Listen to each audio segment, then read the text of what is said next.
नोकरी शोधू की नको शोधू सगळे तर बरं सुरू आहे, पण EMIचा मेसेज आला की असे वाटते काहीतरी केले पाहिजे. पण कसे असे कन्फ्युजन होते. वर्क फ्रॉम होम जॉब मिळतात का? कुठे मिळतात? कसे शोधायचे? जॉब रोल नक्की कोणता घेतला पाहिजे? इंटरव्ह्यूमध्ये काय आणि कसे बोलायचे? जॉब सर्च चॅलेंजेस नक्की काय असतात? असे जर का एवढे प्रश्न तुम्हाला मनात येत असतील आणि तुम्हाला जर का खरंच याच्यावरती आन्सर्स पाहिजे असेल तर हा व्हिडिओ नक्की शेवटपर्यंत पहा. आणि हो, मन स्टार्ट झाला की इन्क्रीमेंट कमी कसे झाले याच्यावरती तुम्ही विचार करता की मग FD सुरू होते. FD म्हणजे काय तर फिरसे ड्रामा मन में शुरू हुआ की मला का नाही इन्क्रीमेंट मिळालं, बाकीच्यांना का मिळालं. आणि हो, एवढे कमी नसते, IFSC पण होते. IFSC म्हणजे इनका फिरसे कंपॅरिझन सुरू, म्हणजे घरातले पण बोलतात त्याला एवढा छान जॉब आहे, त्याला एवढा पगार आहे, मग तुला का नाही. बरोबर की नाही? असं सुरू होतंच की नाही.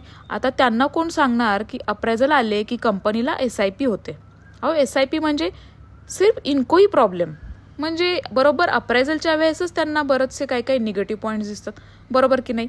ह्या सगळ्यातून कसे बाहेर पडायचे यावरती आपण बोलणार आहोत. म्हणजे जर तुमचं गॅप असेल, जॉब सर्च करत असाल, वर्क फ्रॉम पाहिजे असेल, कुठले पोर्टल्स, कसा CV बनवायचा, अशा बऱ्याचशा गोष्टींवरती आपण बोलणार आहोत. तर तुम्ही शिक्षण प्रवास यूट्यूब चॅनलला नक्की फॉलो करा आणि हा व्हिडिओ पण शेवटपर्यंत नक्की पहा. चांगल्या प्रकारची सॅलरी मिळते का, म्हणजे चांगला सॅलरी मिळते का जर का मी वर्क फ्रॉम केलं तर, असाही प्रश्न बऱ्याचदा पडतो. तर तुम्हाला किती पगार मिळणार हे तुम्ही कोणते प्रोजेक्ट जॉब करत आहात यावरती डिपेंड आहे. आता अजून एक महत्त्वाचा प्रश्न की तुम्हाला टेक्निकल काही माहिती नसेल तरीसुद्धा बरेच जॉब आहेत जिथे तुम्ही you can do work from home.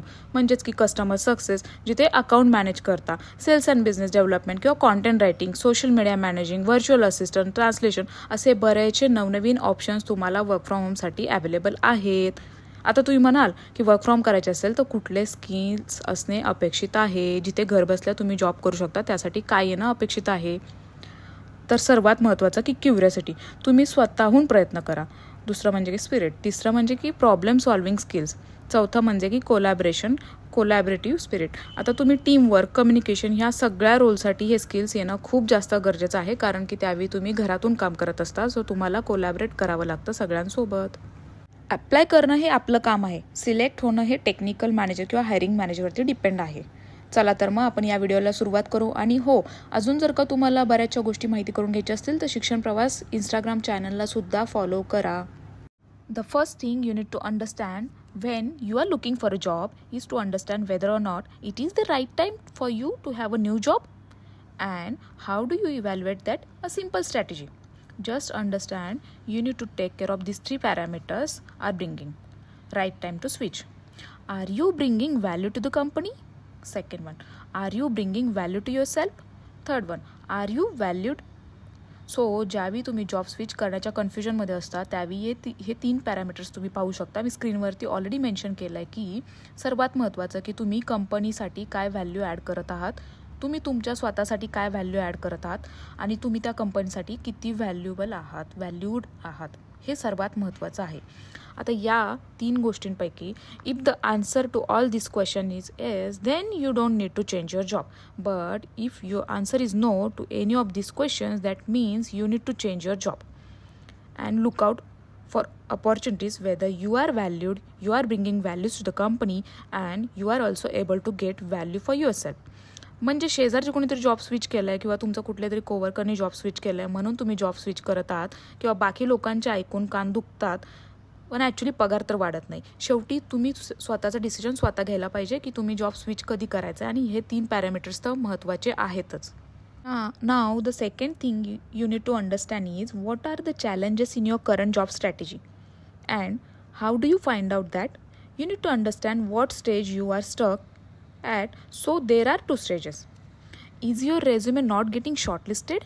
And second case is you are not getting calls after the interview, so your resume gets shortlisted but when you appear for the interview you don't hear back from them.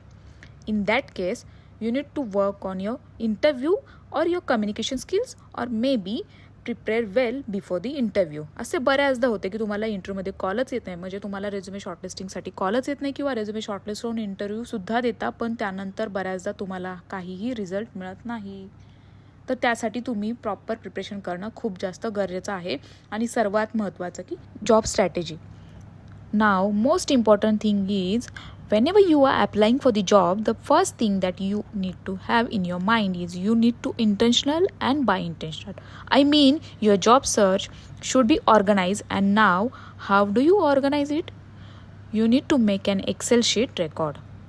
का हे सर्वात महत्त्वाचं आहे, कारण की ज्यावेळी तुम्ही जॉबसाठी अप्लाय करत असता त्यावेळी डिफरंट पोर्टल्सवरून अप्लाय करता. फॉर एक्झाम्पल नोकरी, लिंक्डइन किंवा टाइम जॉब, बऱ्याचशा ठिकाणांवरून तुम्ही अप्लाय करता. रिक्रुटरचा जेव्हा तुम्हाला कॉल येतो तेव्हा तुम्ही विसरलं गेलं नाही पाहिजे. म्हणजे असं होतं की सपोज तुम्ही डिसाईड केले आहे की नेक्स्ट मी या 20 कंपनीमध्ये जॉबसाठी अप्लाय करणार आहे, कारण की हाय प्रायोरिटीवरती असू शकतात. Because of may be domain experience असू शकतो किंवा ड्रीम कंपनी असू शकते किंवा त्या कंपनीमध्ये हायरिंग करतात आणि तुम्हाला बऱ्याचशा तिथे अपॉर्च्युनिटीज मिळू शकतात. सो तुम्ही अशा बऱ्याचशा पोर्टल्स थ्रू त्या कंपनीसाठी अप्लाय करू शकता. आणि त्यानंतर जर का रिक्रुटर्सचे कॉल आले तर तुम्ही विसरायला नको. म्हणजे बऱ्याचदा असं होतं की आपण कंपनी किंवा रिक्वायरमेंटप्रमाणे रेझ्युमे अपडेट करून फॉरवर्ड करतो, तर त्यांचा जेव्हा कॉल येतो तेव्हा तुम्हाला ते माहिती असणं अपेक्षित आहे की तुम्ही कुठल्या रोलसाठी कुठल्या कंपनीमध्ये केव्हा अप्लाय केलेला आहे. हे सर्वात महत्त्वाचं आहे. रेकॉर्ड मेंटेन करणं खूप जास्त गरजेचं आहे. आता सर्वात महत्त्वाचा point, upscale understanding, where you also want to upscale. तुम्हाला कुठे अजून स्किल डेव्हलप करणे गरजेचं आहे आणि ते कसे समजणार.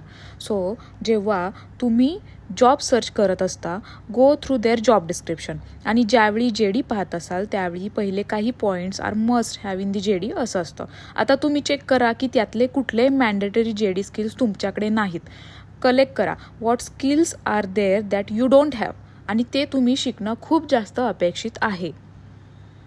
आता जर का तुम्हाला माहिती असेल की यातले 4 पॉईंट रिलेव्हंट आहेत पण उरलेले 5 पॉईंट मला येत नाही, तर ते तुम्ही शिकणं खूप जास्त गरजेचं आहे आणि त्यानंतरच तुम्ही त्या कंपनीसाठी अप्लाय करा. म्हणजे तुमचे रेझ्युमे शॉर्टलिस्टिंगचे चान्सेस वाढतील आणि इव्हन इंटरव्ह्यू क्लिअर करण्याचे सुद्धा चान्सेस वाढतील. कारण तुम्ही रेझ्युमेमध्ये मे बी ते पॉईंट्स टाकू शकता, पण इंटरव्ह्यूमध्ये तुम्हाला ते जमलं पाहिजे इंटरव्ह्यू क्लिअर करण्यासाठी. अजून एक महत्त्वाचं की रिक्रुटर नक्की काय पाहत असतात. सो टेक्निकल स्किल्स पहिले तर पाहतात, like what you have learn in your current role and if you be able to create value in your next role. Now the second stage come in interview round. यामध्ये असते communication, किंवा second स्टेजमध्ये असतात soft स्किल्समध्ये like communication skills, soft skills, team building skill आहे का, अशा बऱ्याचशा गोष्टी त्या पाहिल्या जातात. हो, सो आता तुम्हाला सपोज कॉल आला असेल तर तुम्ही इंटरव्ह्यूमध्ये अगोदर जॉब डिस्क्रिप्शनसुद्धा गो थ्रू केलं पाहिजे. दुसरी म्हणजे सर्वात महत्त्वाचा पॉईंट की company website, LinkedIn page research करा. Understand what are the deal breakers for that role. अजून एक महत्त्वाचं की ट्राय करा, फाइंड आउट करा की इंटरव्ह्यू कोण घेत आहे. सो बेसिकली जर का तुमचा रेझ्युमे शॉर्टलिस्ट झाला आणि इंटरव्ह्यूसाठी बोलवलं तर कंपनी काय करते, जॉब डिस्क्रिप्शन नक्की काय आहे, कंपनीची वेबसाईट पहा, लिंक्डइन पेज पहा, तुमचा इंटरव्ह्यू कोण घेणार आहे ते सर्व प्रिपरेशन करून मग इंटरव्ह्यूसाठी जा.